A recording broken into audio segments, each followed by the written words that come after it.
Il y a une parole dans l'Ancien Testament et une parole dans le Nouveau. Dans l'Ancien Testament, il est dit ainsi, Jérémie 48, verset 10, « Maudit soit celui qui fait à demi-mesure l'œuvre du Seigneur. » Et vous connaissez, merci, vous connaissez la parole dans le Nouveau Testament. Paul a en effet prononcé la malédiction sur ceux qui n'aiment pas le Seigneur Jésus-Christ. 1 Corinthiens 16, verset 22. Et bien sûr aussi sur ceux qui prêchent un autre évangile. Galates 1, verset 9. Celui qui aime le Seigneur proclamera l'évangile originel. Et ce, dans l'amour de Dieu. Il y a un verset sur lequel je voudrais m'attarder brièvement, tiré de 1 Timothée 1. Plus précisément, le verset 16. Puis je lirai un passage de 2 Corinthiens, chapitre 4. Et ensuite, après une très longue période, je traduirai aujourd'hui une prédication du frère Branham datant de 1959. Mais une prédication très puissante. Elle a été une bénédiction pour moi et je sais qu'elle sera une bénédiction pour nous tous. Quelqu'un pourrait peut-être penser rapidement, mais c'est une ancienne prédication. Le prophète Ésaïe est plus ancien. La lettre à Timothée aussi. Et la lettre de Pierre encore plus ancienne. Non, la parole de Dieu ne vieillit jamais. Si l'Esprit la rend nouvelle et vivante, elle est nouvelle et vivante. En tout temps, en tout lieu et partout. Et qu'il en soit ainsi aujourd'hui parmi nous. Et spécialement pour vous, qui souhaitez aujourd'hui être touchés par Dieu, être guéris par Dieu. Vous savez, frère Branham était un évangéliste de guérison déclaré, si l'on peut utiliser ce mot ainsi. Personne n'a eu autant de succès dans la prière pour les malades que cet homme. Et ses prédications étaient presque toutes orientées dans ce sens, afin que les gens expérimentent la grâce, mais aussi expérimentent Dieu avec des guérisons, des délivrances, etc. Relisons le verset 16 de 1 Timothée, chapitre 1, encore une fois. 1 Timothée, chapitre 1, verset 16. Mais c'est précisément pour cela que j'ai obtenu miséricorde, afin que Jésus-Christ fit voir en moi le premier toute la plénitude de sa longanimité pour servir d'exemple à ceux qui croiraient en lui pour la vie éternelle. Avant que Paul ait vécu son expérience et ait écrit cette lettre en particulier, plusieurs milliers de personnes étaient déjà devenues croyantes. Depuis longtemps, lors de la première prédication de Pierre, 3000 personnes sont devenues croyantes, puis plusieurs milliers d'autres les ont rejointes. Par la suite, la parole du Seigneur s'est répandue partout et beaucoup ont embrassé la foi. Comme nous l'avons lu, Dieu a voulu donner en Paul un exemple de sa longanimité. Dieu a observé cet homme se déchaîner, persécuter les chrétiens. Mais l'heure est venue, le jour est arrivé. Dieu a fait preuve de patience. Mais lorsque l'heure est venue, il s'est révélé à cet homme qui faisait rage. Il s'est manifesté à lui. Il a donné un exemple de ce qui est préparé à l'avenir pour tous ceux qui parviendraient à la foi et à la vie éternelle. Et cela me semble très important. Nous ne devrions pas vivre en dessous de ce niveau, car tout ce qui est en dessous de cette norme ne suit pas l'exemple que Dieu nous a donné ici dans sa parole par l'intermédiaire de Paul.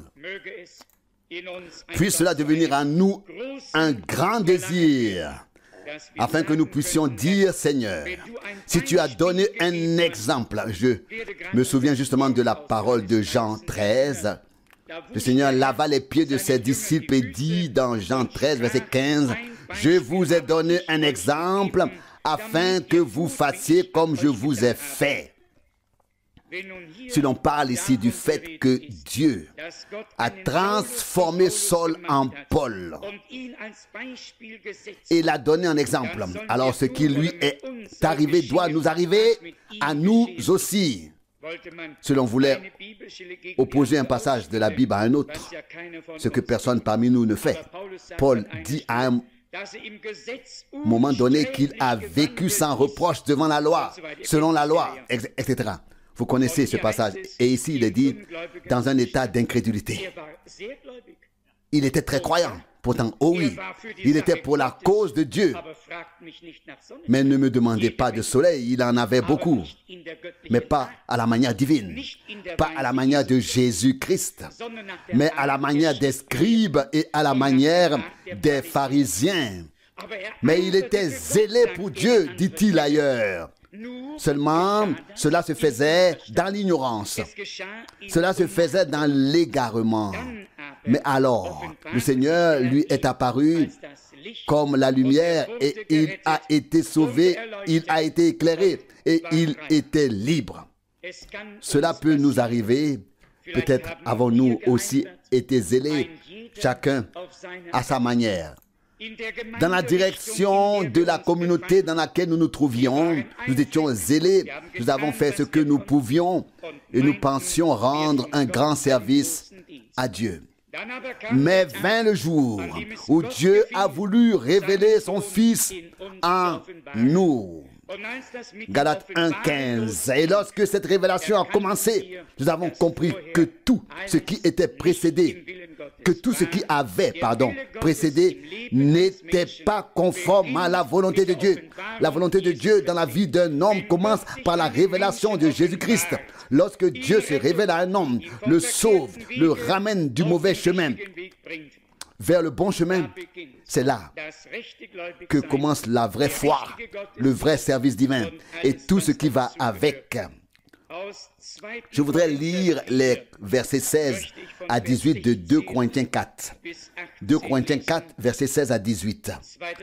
2 Corinthiens 4, versets 16 à 18. C'est pourquoi nous ne perdons pas courage. Non, même si notre homme extérieur se détruit, notre homme intérieur reçoit de nouvelles forces de jour en jour. Verset 17. Car nos légères afflictions du moment présent produisent pour nous, au-delà de toute mesure, un poids éternel de gloire. De gloire. Voici maintenant la raison au verset 18. Car nous ne regardons pas ce qui est visible, mais ce qui est invisible. Car ce qui est visible est temporaire, mais ce qui est invisible est éternel. Et nous pensons à la parole de Hébreux 11, verset 27. Il regardait l'invisible comme s'il le voyait. Nous aussi, si nous voulons faire l'expérience de Dieu ce soir, nous devons détourner notre regard de tout ce qui est visible et regarder l'invisible comme si nous le voyions. Que la grâce nous soit accordée aujourd'hui, comme il est écrit ici, que notre homme intérieur reçoive chaque jour une nouvelle force. Qui souhaite être fortifié aujourd'hui? Qui souhaite être béni aujourd'hui? Qui souhaite être guéri aujourd'hui? Qui souhaite être sauvé? Aujourd'hui, tout peut arriver. Et je vous le dis, que Dieu nous accorde la foi, alors cela arrivera. Car Jésus-Christ est le même, hier, aujourd'hui et éternellement. N'oublions pas, nous devons recevoir le poids éternel de la gloire de Dieu. Une mesure pleine. Et cela parce que nous ne fixons pas notre regard sur le visible, mais sur l'invisible. Le visible est temporaire, éphémère. Il ne fait que nous retenir. L'invisible est éternel et heureux. Celui qui, dans l'esprit, est élevé et transporté de la temporalité vers l'éternité. Que Dieu nous bénisse tous. Chantons, crois seulement, crois seulement. Crois seulement. Tout est possible, oh, crois seulement. Crois seulement. Crois seulement. Tout est possible. Oh, crois seulement.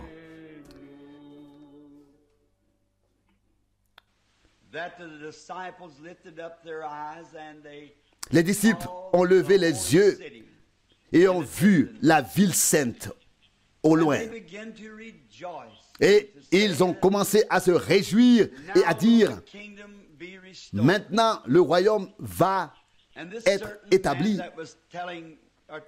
Et cet homme particulier qui est venu là-bas, il a visité la Palestine et il a dit, les gens sont venus ces dernières années, que ce soit par les vallées ou par les collines, et ils ont dit qu'ils étaient là où Jésus était autrefois. Quand ils voient la ville, ils se mettent à pleurer. Je crois que c'est quelque chose que les disciples ont ressenti à l'époque, à savoir que le royaume allait être établi. Mais maintenant, le moment est venu. Je crois que c'est le sentiment qui règne parmi les gens, que le moment est venu pour que le royaume soit établi. Frère Neville, notre cher et béni berger, m'a parlé d'une réunion de réveil que nous devrions organiser ici dans la chapelle. Il prie déjà pour cela et je dois en faire autant. Et je lui ai dit que ce serait une chose bénie. On ne peut pas avoir trop de réveil. Souvent, nous avons une attitude erronée envers le réveil. Un réveil ne signifie pas amener de nouveaux membres, mais réveiller ce qui est déjà là. Et je voudrais dire ceci, car je le dis du fond du cœur. J'ai le sentiment que les choses sont différentes de ce qu'elles étaient ici auparavant. Un sentiment qu'il y a un jugement spirituel profond. Comme c'était le cas il y a très longtemps, que vous êtes sûr d'une chose et que vous avez un fondement. Et j'espère et je crois que Dieu vous bénira en tant qu'assemblée et qu'il pourra se manifester dans sa puissance. Je vois que la construction avance également. C'est tout simplement bien. Tôt ou tard, nous, les plus âgés, devrons déposer les armes et les remettre aux plus jeunes, puis nous monterons. Vous savez, j'ai dépassé la cinquantaine et je ne veux pas l'admettre. Et il me semble que je viens juste de faire les achats ici tout à l'heure. Et cela montre que nous n'avons pas ici de cité permanente, mais que nous recherchons celle qui est à venir, celle dont Dieu est l'architecte. Il n'y aura pas de fin là-bas. Aujourd'hui, lorsque j'ai parlé de ce sujet, c'était la fête des mères. Je n'ai pas dépeint la mère telle qu'elle est réellement vieillie, avec des rides, etc., marchant avec des béquilles ou un fauteuil roulant. Je l'ai plutôt représenté ainsi, la mère dans la résurrection, ramenée à sa jeunesse, debout comme une reine royonnante. C'est ainsi que je veux voir ma mère devant moi, et non pas telle que je la vois aujourd'hui âgée. Je veux me souvenir de ce qui va venir. Et je crois que vous ressentez la même chose pour votre mère. Vous voulez la voir ainsi, charmante, jeune. Comme l'a dit le poète, la vie n'a pas été facile, mais elle a vécu. Et votre mère aussi pour faire quelque chose pour vous. Dieu a préparé un chemin pour qu'elle puisse vivre éternellement avec vous. J'en suis heureux. Je ne sais pas pourquoi j'ai annoncé que je parlerai ce soir sur ce sujet. Qui est-ce? Je ne sais pas comment je vais m'y prendre. J'étais occupé jusqu'à il y a 1h10 avec des interviews, etc. et autres. Et plusieurs urgences ont été signalées. Je voudrais que vous priez pour le frère, pour le docteur Sam. Il va mieux. Et le docteur Bolden et sa femme, etc. Ils vont mieux. Je voudrais que vous ajoutiez quelqu'un de nouveau à la liste de prières, à savoir Herbert List. C'est un ami personnel. Et depuis que je le connais, je pense qu'il est chrétien. Et aujourd'hui, son frère m'a demandé de prier pour le salut de son âme. Mike Hagen m'a demandé de penser particulièrement à lui à l'hôpital. Je ne savais pas qu'il m'estimait autant. Il n'a pas voulu de son propre pasteur et m'a demandé de venir prier pour lui. Je voudrais aller lui rendre visite, prier pour Harry. Eh bien, nous sommes heureux ce soir de voir mes amis ici. Frère Wells, Evans et sa famille. Je vois d'autres visiteurs. Peut-être que je ne les connais pas tous. Peut-être que je vois là, frères et sœurs, Helmer Collins de Phoenix en Arizona. Il ne semble pas que vous ayez vieilli. Et moi aussi, je me sens le bienvenu ici. Je ne peux pas rester ici. Moi aussi, j'aimerais vivre dans la région de l'Arizona. Je vois aussi frère Schmidt ici. On m'a donné ton petit livre. Je ne l'ai pas encore lu, mais je le signerai certainement. Tant que je sais que c'est toi qui l'as écrit, je sais qu'il est alors fondé sur les Écritures. Je pourrais encore citer beaucoup d'autres personnes. Vous êtes tous les bienvenus ici dans la chapelle. Et j'ai beaucoup apprécié le cantique de sœur Stricker, Elle a chanté magnifiquement. Mes frères ménonites, que Dieu vous bénisse parmi nous. Oui, vous tous.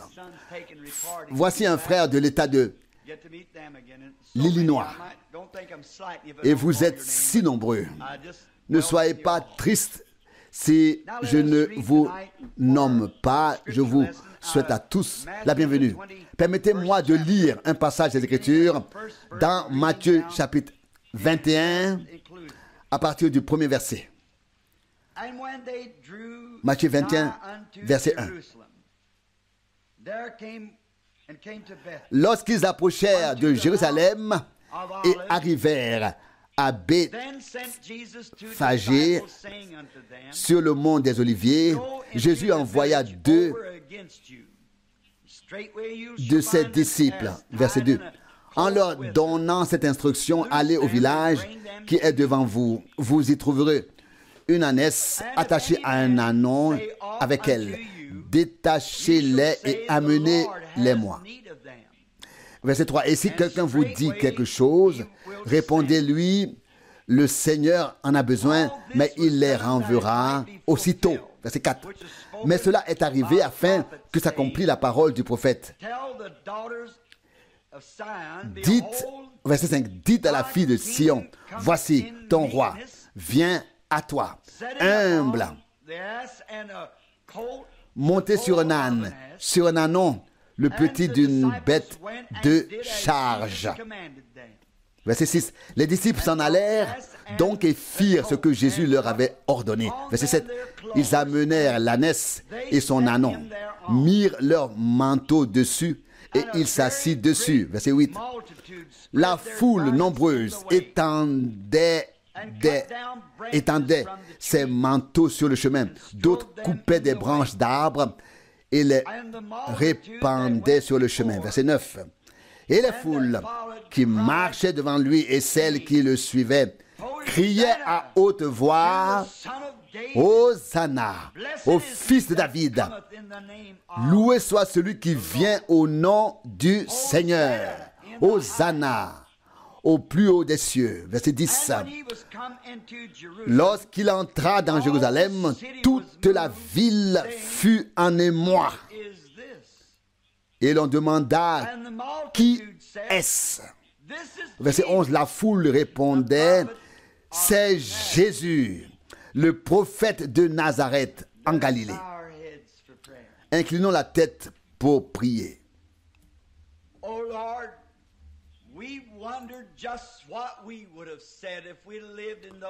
Ô Seigneur, nous nous demandons ce que nous aurions dit si nous avions vécu à cette époque.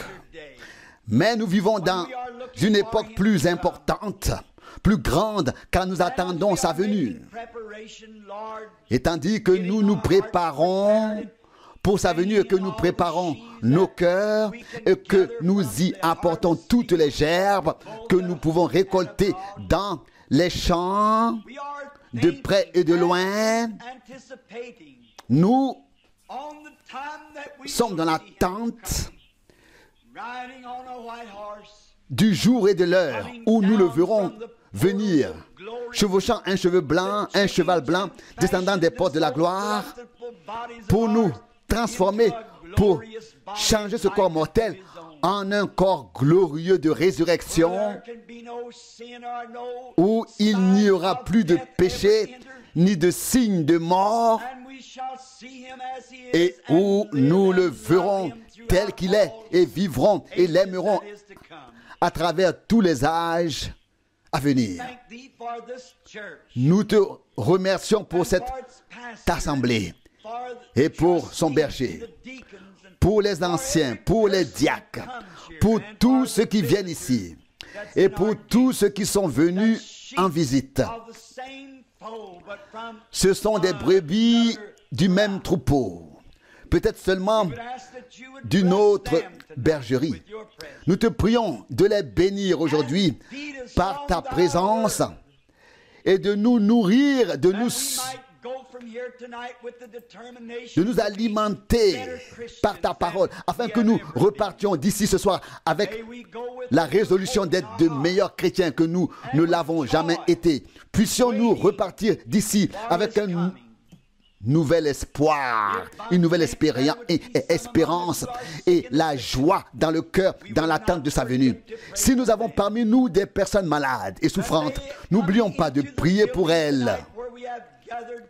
Nous sommes venus dans ce bâtiment, nous sommes réunis pour adorer. Des malades sont venus ici, puissent-ils repartir en bonne santé, guéris. Nous prions pour ceux qui se trouvent quelque part dans des maisons de retraite, dans des hôpitaux, quelque part sur un lit de souffrance. Nous prions au Dieu pour que la main de ta miséricorde se tende vers eux maintenant. Nous prions pour ceux qui sont indifférents ce soir, qui n'ont pas encore goûté à la bonté du Seigneur, qui ne te connaissent pas encore et ne savent pas encore ce que signifie être amoureux de Dieu. Ils ne comprennent pas ce qui leur manque et ce qu'il manque. Oh Dieu, et si c'était un rassemblement radiophonique qui les touchait, appelle-les. Seigneur, puissions-nous être submergés, touchés par notre affection pour toi, Seigneur, avant que la porte de la miséricorde ne se ferme et que ceux qui restent dehors ne doivent faire face au jugement. Seigneur, nous te demandons toutes ces choses au nom du Seigneur Jésus et pour sa gloire. Amen.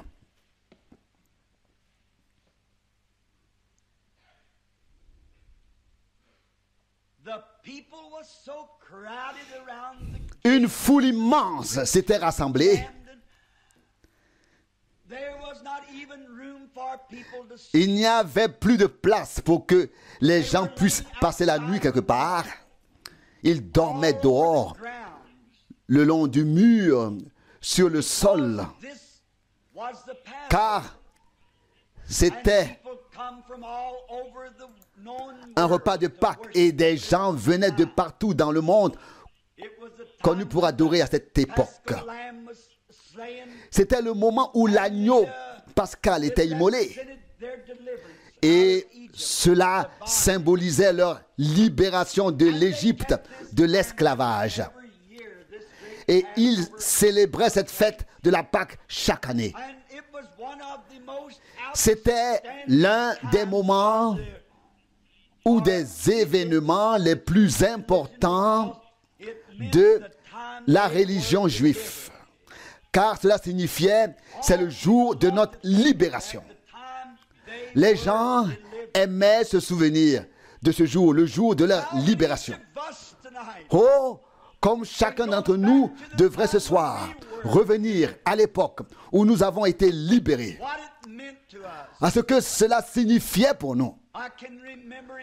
Je me souviens, d'après ma propre expérience,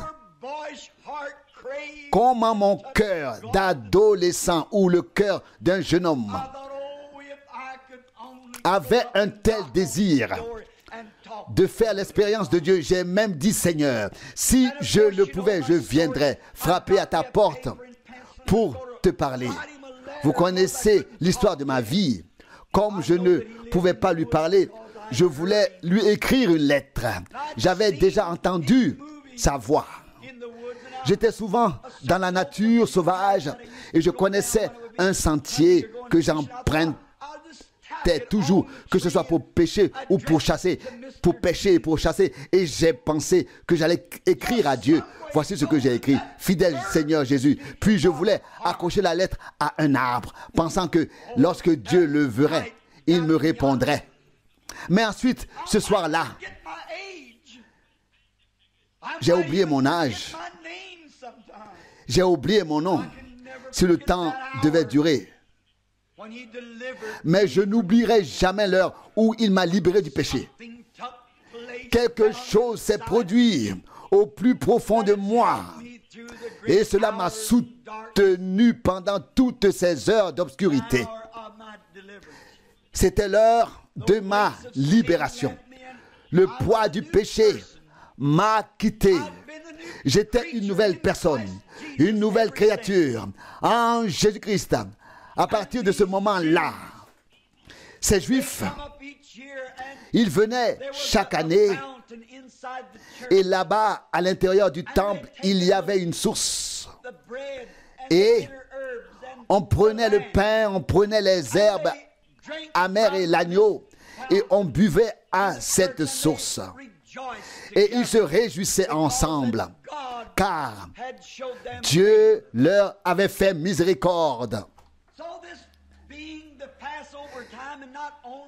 C'était maintenant le temps de l'agneau pascal, et pas seulement cela, mais une fête de la Pâque particulière. Vous savez, quand nous allons parfois à l'assemblée, et nous aimons toujours y aller, mais parfois, quelque chose de spécial se produit. Et c'était l'un de ces moments particuliers. L'air était chargé d'attente. Comme c'est le cas aujourd'hui. Tous les yeux des gens qui étaient venus là attendaient qu'il entre par les portes. Et je crois que c'est aujourd'hui très similaire à ce qui se passait à l'époque. Car ceux qui l'aiment aspirent à sa venue, à l'attendre et l'attendent avec impatience. L'air est chargé d'attente. Nous vivons à une époque où la terre est devenue telle que nous la voyons. Et la science nous dit qu'il ne reste plus que 3 minutes avant minuit. Et je suis sûr que vous avez lu l'histoire de cet homme de l'armée. Il a dit, s'il y a encore une guerre, elle ne durera que 3 minutes. Le temps où les guerres duraient des années est révolu depuis longtemps. Ils disent que la prochaine guerre ne durera que 2 à 3 minutes. Si quelqu'un oublie un jour d'appuyer sur le bouton et que les choses s'enchaînent, et nous avons partout des capteurs qui enregistreraient cela et nous savons d'où et comment riposter. Eh bien, lors de la fête de la Pâque, on savait que quelque chose de spécial allait se produire. Et on se demandait, qu'est-ce que ce sera? C'est comme ça aujourd'hui. Tout le monde, ou presque, sait que quelque chose va se passer. Tout le monde le sait. Vous pouvez parler aux pécheurs, à l'homme d'affaires, à n'importe qui. Et d'une certaine manière, il y a une telle agitation dans le monde. Que vous parlez à un homme ou à une femme. Et ceux qui attendent sa venue, sa gloire resplendit à nouveau sur leur visage. Ils attendent ce grand événement. Tout l'air en est rempli. Rempli de l'attente que quelque chose va se produire. Le monde ne sait pas ce qui va se passer, mais l'Église du Dieu vivant sait ce qui va se passer. Elle sait que bientôt la trompette retentira et que nous le verrons venir, venant de la gloire, sur le cheval blanc, suivi de l'armée du ciel, et les morts en Christ ressusciteront, et ensemble nous serons enlevés et nous le rencontrerons dans les airs. C'est ce que nous attendons, c'est ce que nous désirons. Et il nous a été dit que les âmes de ceux qui nous ont précédés, les mères, les pères, etc., attendent et crient. Combien de temps encore au Seigneur? Votre mère souhaite vous revoir autant que vous souhaitez la revoir. Nos proches souhaitent nous voir autant que nous souhaitons les voir. Oh, quelle réunion ce sera lorsque nous reverrons tous nos proches et que nous les verrons dans leur corps ressuscité, dans leur corps glorifié, et que nous serons là-bas avec eux après la résurrection ensemble. Oh, quel caractère nous devrions avoir, comment nous devrions être déjà changés en douceur et en humilité et non dans l'agitation, la haine, le va-et-vient, la précipitation. Nous aurons l'éternité pour être là-bas avec le Seigneur. Oh, cette époque nerveuse dans laquelle nous vivons. Plus de temps pour rien. Non, des allers-retours, des agitations. C'est un jour terrible. Et puis, alors qu'ils attendaient que quelque chose se passe, il était en fait regrettable que beaucoup n'aient pas eu le privilège de le voir pendant la Pâque, même s'ils savaient que quelque chose allait se passer, mais ils ne pouvaient pas le voir. Il en sera de même lors de la venue du Seigneur. Beaucoup de gens sont inquiets aujourd'hui, agités. Ils savent que quelque chose est sur le point de se produire, mais ils ne le verront pas, car il viendra dans le silence de minuit pour emporter cette petite église qui a demandé, attendu, désiré et espéré sa venue. Ce sont ceux-là qu'il emportera lors de son retour. Beaucoup vivent dans l'abondance et l'apparence et ils nourrissent leur âme des choses de ce monde. Ils ne savent pas ce qui se passe. Ils l'apprendront après que l'Église sera entrée dans la gloire. Il vient comme un voleur dans la nuit pour les enlever. Nous pouvons voir que nous sommes revenus à cela. Nous continuons à constater que cette attente que nous avons envers Dieu a été donnée dans les Écritures. Et il apparaît toujours à ceux qui l'attendent. Toujours à ceux qui veulent le voir. Et je suis sûr que c'est l'expérience que nous portons dans nos cœurs ce soir. C'était, je crois, il y a environ 6 mois que j'ai témoigné devant des gens et j'ai dit tout ce qui me venait à l'esprit. Et j'ai dit, il pourrait revenir à tout moment. Je ne sais pas pourquoi j'ai dit cela. J'ai parlé de frère Bosworth. Quand j'ai vu ce vieux saint, quand je lui ai rendu visite, alors qu'il rentrait à la maison à plus de 80 ans, ma femme et moi, nous sommes allés lui rendre visite avant qu'il ne meure. Je devais dire quelque chose. J'aime quand les saints meurent, quand ils rentrent ainsi à la maison. Et je me suis dépêché au point que les pneus ont chauffé. Puis nous avons vu ce vieux patriarche allongé là. Quand il m'a vu, il a levé la tête, m'a tendu sa main, pâle. Et je l'ai embrassé et j'ai crié, mon Père, les chars d'Israël et ses cavaliers. C'était un homme saint de Dieu. Et j'ai dit, frère Bosworth, j'aimerais te poser une question. Crois-tu que tu vas guérir? Non, a-t-il répondu. Je ne suis pas malade. Je ne suis pas malade. Oui, j'ai demandé, qu'y a-t-il donc? Je rentre chez moi, a-t-il répondu. Je rentre à la maison, a-t-il répondu. Je suis fatigué, hélas, de ce monde. Je veux rentrer à la maison, chez moi. Et j'ai dit, oui, comprenez-vous que vous allez mourir? Et puis il a dit, maintenant, j'aimerais te poser une question. Il avait plus de 70 ans de ministère, 70 ans. Et je lui ai demandé, quelle a été ton expérience la plus merveilleuse, la plus belle? Si tu peux encore parler, dis-le-moi. Quelle expérience as-tu vécue avec Dieu au cours de ta vie que tu peux qualifier de plus grand moment de ta vie?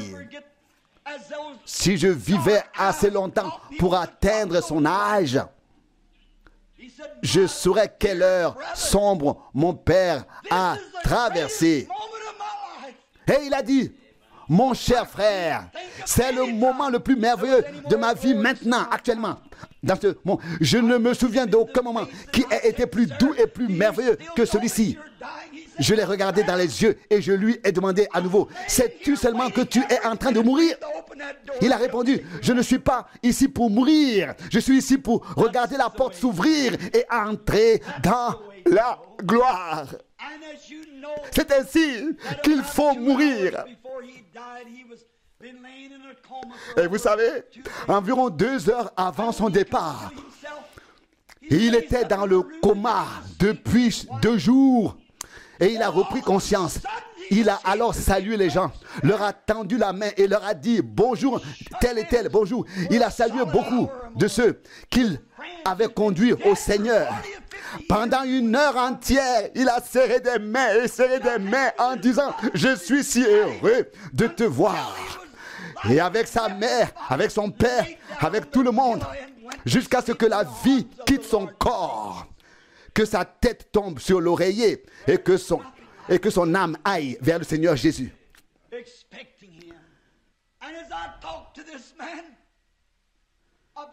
Rien n'est comparable au fait de le servir, de l'attendre. Et quand j'ai parlé à cet homme et que je lui ai raconté cette expérience, j'ai dit, oh, ne serait-ce pas merveilleux si nous le voyions aussi, venez aujourd'hui. Il a dit, frère Branham, n'effraie pas les gens. J'ai demandé, que veux-tu dire? Il a dit, essaie de ne pas dire aux gens que le monde touche à sa fin, que Christ vient. Cela ne fait que les inquiéter et les mettre dans la détresse. Non, ai-je dit, pour ceux qui attendent sa venue, c'est la plus merveilleuse nouvelle qui soit que Jésus est sur le point de revenir chercher son Église auprès de lui à la maison. La vieillesse sera transformée en jeunesse. La joie remplacera la souffrance. La vie remplacera la mort. L'immortalité remplacera la mortalité. Oh, quel moment ce sera! Comme ce sera merveilleux quand il reviendra. Nous l'attendons. À l'époque, il l'attendait aussi. Et quand il est venu, nous constatons qu'il y avait 2 groupes. L'un était pour lui, l'autre était contre lui. Et c'est ce que nous constatons encore aujourd'hui aussi. Il en est ainsi à chaque fois qu'il vient. Une division se produit parmi le peuple. Les uns sont pour lui, les autres sont contre lui. C'est Satan. Et aujourd'hui, quand nous y réfléchissons, nous ne voyons pas que quelque chose ait changé. Les gens sont restés tels qu'ils sont et l'esprit est resté tel qu'il est, tel qu'il était. Quand ils ont regardé par la porte à l'époque et l'ont vu entrer sur l'ânesse blanche, les cris de joie ont commencé. Le roi des cieux était arrivé. Les gens accouraient et tout Jérusalem était en effervescence. C'est quelque chose de spécial. Quand Jésus vient, il y a de l'effervescence. Toute la ville était en effervescence. Et ils ne pouvaient pas le cacher. Et les prédicateurs de l'époque devaient bien donner une réponse à ce qui se passait. C'était la fête de la Pâque. Et ils demandaient, qui est-ce donc? L'air était rempli de l'attente de la venue du Seigneur à Jérusalem. L'air était rempli d'attente. Et il semble que les enseignants auraient dû savoir ce qui se passait. Le grand sacrificateur aurait dû le savoir. Les autres sacrificateurs auraient dû le savoir. Cela n'a pas changé jusqu'à aujourd'hui, car le Saint-Esprit précède la venue du Seigneur. Et tout comme le Saint-Esprit commence à répandre le réveil partout sur la terre, de grands miracles et des signes se produisent des guérisons ont eu lieu, des prophéties ont été données. En résumé, ou plutôt de manière globale, les bénédictions apostoliques sont revenues dans l'Église, comme c'était le cas autrefois. Il en est de même aujourd'hui. Mais l'esprit des incrédules demande, qui est donc celui-ci? Certains d'entre eux croyaient au Seigneur Jésus et disaient, c'est un homme bon. D'autres disaient, un homme bon? Question, c'est ce qu'ils disent aujourd'hui, aussi comme Napoléon et d'autres grands hommes, un combattant. Ils le comparent ainsi, comme un George Washington, un homme qui était sincère. Mais il était plus que cela. Avez-vous observé l'Écriture? C'est un prophète, disait-on, qui vient de Galilée. Et ils essaient aujourd'hui de dire la même chose quand ils voient ce grand mouvement du Seigneur pour rétablir toutes choses, donner la santé, guérir, ôter les souffrances et voir comment Dieu utilise son esprit pour discerner les pensées des hommes et faire ce qu'il faisait quand il était sur terre. Et il a promis ce qui allait arriver. Alors les assemblées et les gens devraient se demander qui est donc celui-ci. À l'époque, ils n'ont pas compris, car personne ne pouvait le comprendre. Il n'a suivi aucune formation, aucun séminaire. De quelle école théologique est-il issu? Et c'est pareil aujourd'hui. La plupart des personnes qui sont ointes demandent quand même de quelle école théologique est-il issu. Mais les signes et les miracles, les guérisons, tout ce qui avait été promis accompagnait le Saint-Esprit pendant qu'il agissait parmi le peuple. Aujourd'hui, on demande de quelle école sont-ils? Dès que vous arrivez dans une ville pour organiser un réveil, la première question est: à quelle dénomination appartenez-vous? Vendredi après-midi, j'ai eu un entretien avec le prêtre catholique romain de la communauté religieuse irlandaise ici. On venait de me présenter à lui, un homme charmant. Et la première question qu'il m'a posée était: Monsieur Branham, à quelle confession appartenez-vous? À quelle dénomination appartenez-vous? J'ai demandé: je n'appartiens à aucune dénomination. Alors il m'a demandé: avez-vous été ordonné? J'ai répondu oui. Et il a demandé: qui vous a ordonné? J'ai répondu: c'est le Seigneur Jésus lui-même qui l'a fait. Il m'a donné son esprit et m'a désigné pour proclamer l'évangile. Il m'a chargé de cette mission. C'est l'ordination dont nous avons besoin. Jésus n'a pas dit à ses disciples, et je ne vous critique pas, vous avez tous vécu une certaine époque, mais il n'a pas dit allez étudier pour devenir prédicateur. Il a dit restez à Jérusalem jusqu'à ce que vous soyez réellement revêtus de la puissance d'en haut. Il a dit cela à des gens qui ne savaient même pas écrire leur propre nom. Et quand le Saint-Esprit viendra sur vous, vous serez alors mes témoins à Jérusalem, dans toute la Judée, dans la Samarie et jusqu'aux extrémités de la terre. Amen. C'est cela l'ordination.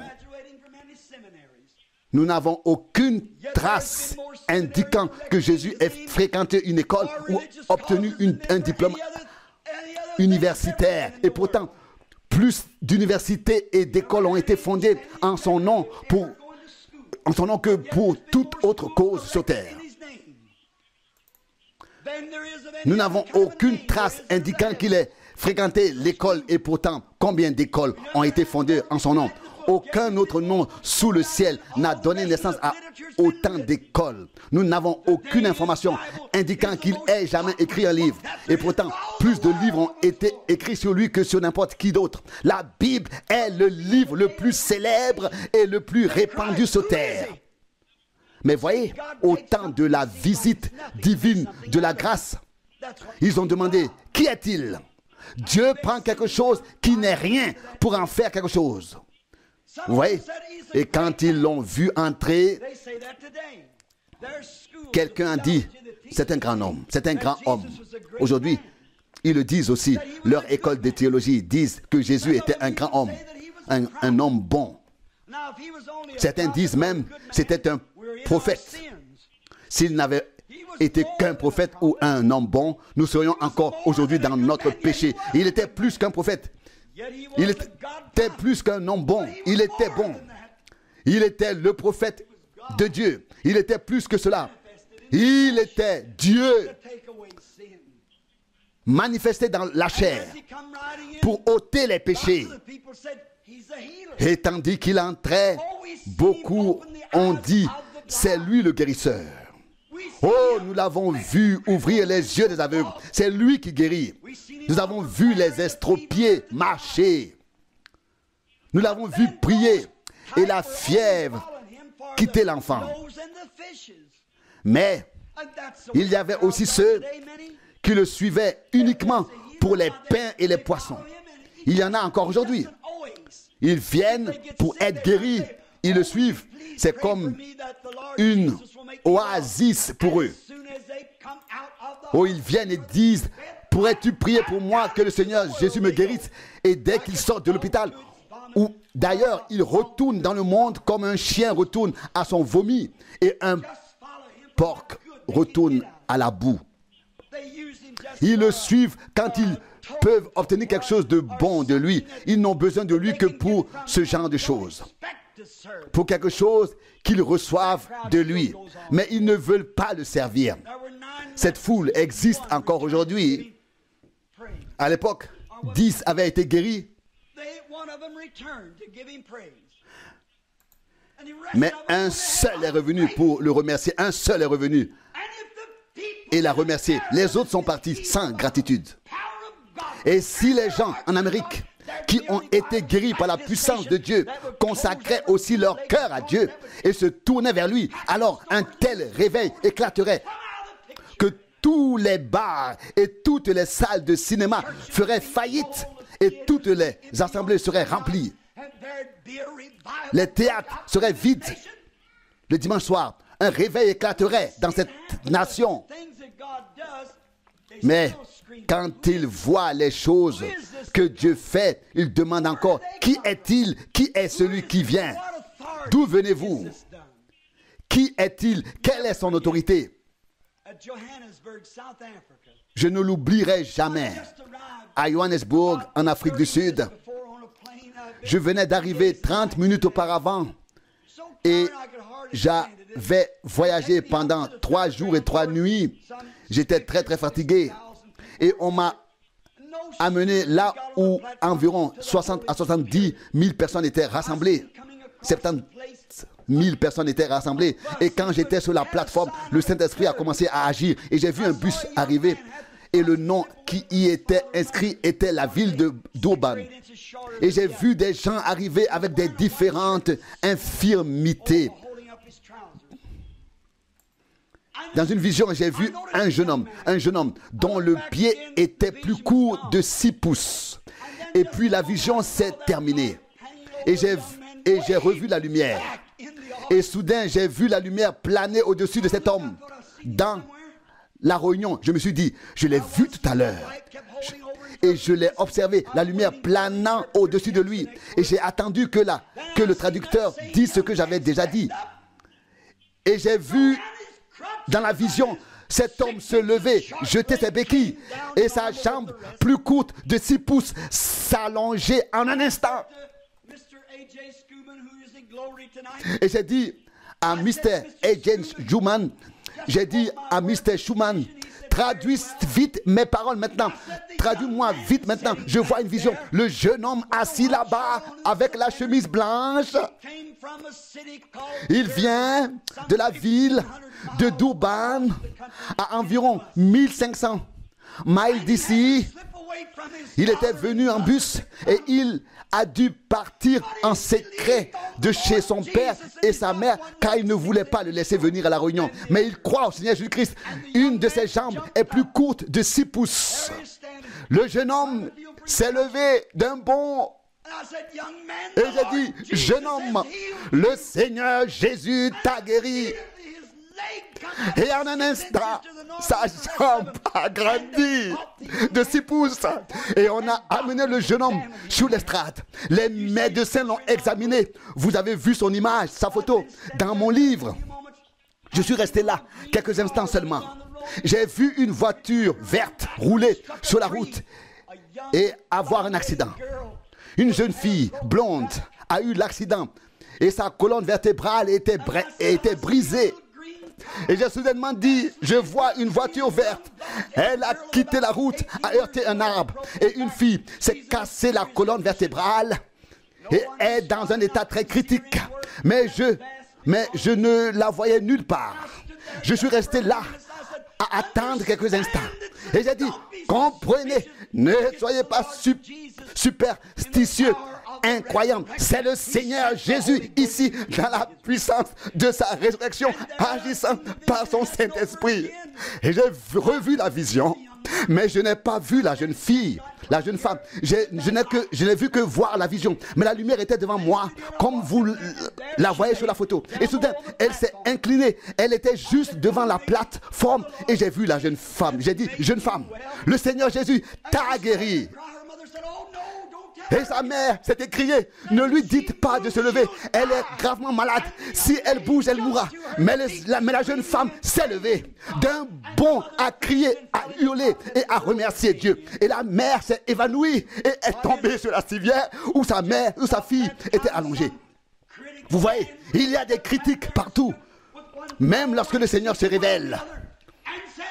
Et soudain, quelqu'un se lève et dit, toi, l'Américain, dis-moi maintenant au nom de qui et en vertu de quelle autorité tu fais cela et à quelle assemblée tu appartiens. Vous voyez? À quelle église tu appartiens. Vous voyez? C'est pourtant la même chose. Ils ne comprennent pas, ils ne recherchent pas ces choses. Les assemblées ne guettent pas la venue du Seigneur, ne regardent pas la venue du Seigneur. Et le Saint-Esprit qui est là pour témoigner de sa venue, pour faire en sorte que les choses se produisent. Chacun veut continuer à suivre son propre chemin. C'était comme ça à l'époque autrefois. Chaque groupe avait ses propres pensées. Fin de la traduction. Notre traducteur. Voilà, c'était la première partie. C'était en plus la cassette que je ne voulais pas écouter, mais je l'avais aussi entre les mains, probablement destinée à demain. Quoi qu'il en soit, nous sommes reconnaissants que Dieu ait agi avec tant de puissance. Et nous avons entendu que le Seigneur est le même. Je n'ai pas entendu dire qu'il était mort en 30 ans. Il vit éternellement. Et détient les clés de la mort et de l'enfer. Oh, si seulement tu pouvais croire, tu verrais des miracles. Il ne peut en être autrement. Là où le même évangile de Jésus-Christ est prêché, comme autrefois, et aujourd'hui encore par frère Branham, nous pouvons et devons nous attendre aux mêmes choses. La même chose doit se produire. Le Seigneur est le même. Sa parole, sa puissance, tout est resté comme avant. Rien ne peut changer chez lui. Pouvons-nous encore croire? Pouvons-nous encore croire en tant que croyants? Souvent, c'est plus facile pour les nouveaux venus. Plus facile de croire. Nous qui avons entendu la parole de Dieu pendant des années, nous avons parfois du mal à croire sincèrement de tout notre cœur. Je vais vous dire ce qu'est la foi biblique. Ce n'est pas « il le fera », mais « il l'a fait ». C'est accompli. Il m'a racheté, il m'a guéri, il m'a délivré, libéré, il m'a sauvé. C'est cela la foi biblique. Seul celui qui croit qu'il l'a déjà fait pourra en faire l'expérience. Car la foi future ne peut aider personne dans le présent. Vous connaissez l'histoire. Dans Jean 11, lorsque Marthe a dit « Je sais qu'il ressuscitera au dernier jour », Jean 11, 24, c'était encore très loin. La foi en un avenir lointain n'apportait rien à ce moment-là. Au contraire, le Seigneur l'a clairement exprimé au verset 25. « Je suis la résurrection et la vie. Celui qui croit en moi vivra, même s'il meurt. Crois-tu cela? Elle répondit, oui, je crois. Et cela s'est produit déjà. Non pas la foi que le Seigneur le ferait un jour, mais la foi qu'il l'a fait. Il a été meurtri pour nos transgressions. Le châtiment qui nous donne la vie est tombé, qui nous donne la paix est tombé sur lui. Et c'est par ses maîtres sûrs que nous sommes guéris. Isaïe 53, 5, si quelqu'un, bien sûr parmi mes chers frères et sœurs, âgés d'environ 70 ans, 70 ans, attendent d'être transformés en l'âge de 17 ans, alors j'ai ceci à dire, nous devons attendre que la transformation de notre corps se produise. Car telle est la promesse de l'Écriture. Mais lorsqu'il s'agit de réparer ce corps, de guérir ce corps, Dieu lui connaît mieux le corps. C'est lui qui l'a créé. Si vous demandez à un mécanicien ce qui ne fonctionne pas, dans une voiture, il connaît la voiture de fond en comble. Il peut aussi bien la réparer. Le Créateur est présent. Et ce qui ne va pas dans la création, ce qui ne fonctionne pas, il peut le rendre fonctionnel. Il s'y connaît bien. C'est pourquoi nous venons à lui et lui disons, Seigneur, tu l'as déjà fait. Nous le croyons. Laisse-le maintenant se manifester en moi, en nous, afin que ce soit une œuvre de rédemption accomplie qui contienne vraiment tout pour l'esprit, l'âme et le corps. Puisse cette brève allocution avoir fait naître une foi vivante en chacun de nous. Nous avons également entendu parler du décès béni de F.F. Bosworth, que j'ai également connu personnellement. Un homme de foi, un homme qui s'est laissé utiliser puissamment par Dieu. Mais un homme qui savait exactement, lorsqu'il a vu le ministère de frère Branham, qu'il devait céder la place à cet homme. C'est une grâce indescriptible quand une personne qui a connu un grand succès déjà, y compris dans la prière pour les malades, quand ce grand homme de Dieu a vu ce que Dieu faisait à travers le ministère de frère Branham, il a dit, maintenant, je vais être à ton service, voyager avec toi et veiller à ce que tout se passe bien. Et peut-être donner une étude biblique l'après-midi. L'important, c'est que je sois là où Dieu agit. Belle attitude. Si tous les évangélistes avaient eu une telle attitude, Dieu aurait pu les aider, se révéler à eux et leur faire connaître ce qui est nécessaire pour cette époque. Ce qui m'a touché, c'est ce départ béni. Ne pas se laisser aller au désespoir, ne pas s'énerver et peut-être crier, j'ai encore cela à faire et j'aurais dû faire cela et j'aurais dû faire cela et j'aurais dû faire cela, mais simplement partir en paix, béatifié et puis se voir demander quel a été le plus beau jour, le plus beau moment, ta plus belle expérience pendant toutes ces années. Plus de 70 ans. Pendant plus de 70 ans. Dis-moi, quel a été le plus beau moment? Et il répond maintenant. Maintenant, c'est le plus beau moment. Maintenant, je rentre chez moi pour voir mon Seigneur qui m'a aimé. J'attends seulement que la porte s'ouvre pour que je puisse entrer. C'est un retour à la maison bienheureux. Nous le souhaitons tous. Mais nous ne mourrons probablement pas tous. Du moins, je le crois. Je crois de tout mon cœur que beaucoup d'entre nous ne mourront pas. Beaucoup assisteront à la venue du Seigneur.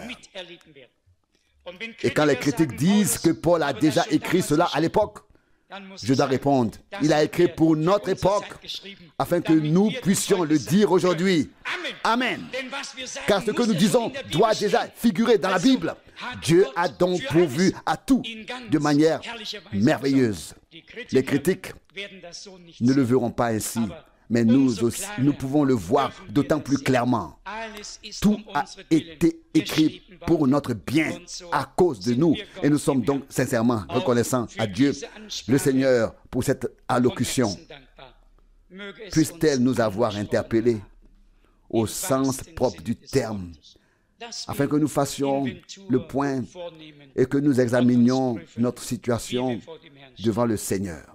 Frère Kupfer et moi avons brièvement discuté tout à l'heure dans le bureau et nous nous sommes dit, vivrions-nous aujourd'hui en tant que croyants, comme nous vivions lorsque nous sommes devenus croyants? Ce serait très différent. Comprenez-vous ce qui est dit? Comment étions-nous tous lorsque nous sommes devenus croyants? Fraîchement. Comment étiez-vous? Comment étais-je? Comment étions-nous tous? Revenons à notre premier amour. Revenons aux premières œuvres. Revenez au jour où vous ne laissez pas le soleil se coucher sans avoir tout mis en ordre. Revenez-y. Et je le dis, cela devra arriver si nous voulons assister à l'achèvement de toutes choses. Personne ne pourra y échapper. Non, il faudra emprunter cette voie. Une harmonie divine et tout ce qui va avec devra se manifester parmi son peuple par grâce. Et peut-être puis-je dire, et il en sera ainsi, car autrement aucun accomplissement et aucune préparation ne sont possibles. Il faut revenir à devenir un seul cœur, une seule âme, vraiment unis dans l'esprit, au nom du Seigneur, avec la crainte de Dieu et tout ce qui s'y rapporte, dans notre vie et dans notre cœur, jusqu'à ce que nous puissions nous aussi proclamer, viens bientôt Seigneur Jésus. Car complètement à la fin, l'esprit et l'épouse s'écrient, viens bientôt. Apocalypse 22, 17. Il doit donc y avoir une parfaite concordance avec l'esprit dans l'épouse et les paroles de Dieu. Je veux simplement être là. Je veux être là. Quoi qu'il en coûte, lorsque le Seigneur achèvera son œuvre. Et quelle sera notre joie lorsque ce jour-là, nous constaterons que par la grâce de Dieu, nous avons réussi et que nous sommes jugés dignes d'échapper à tout ce qui va arriver sur le globe terrestre afin d'apparaître devant le Fils de l'homme et d'être auprès du Seigneur. Que Dieu nous bénisse tous. Amen.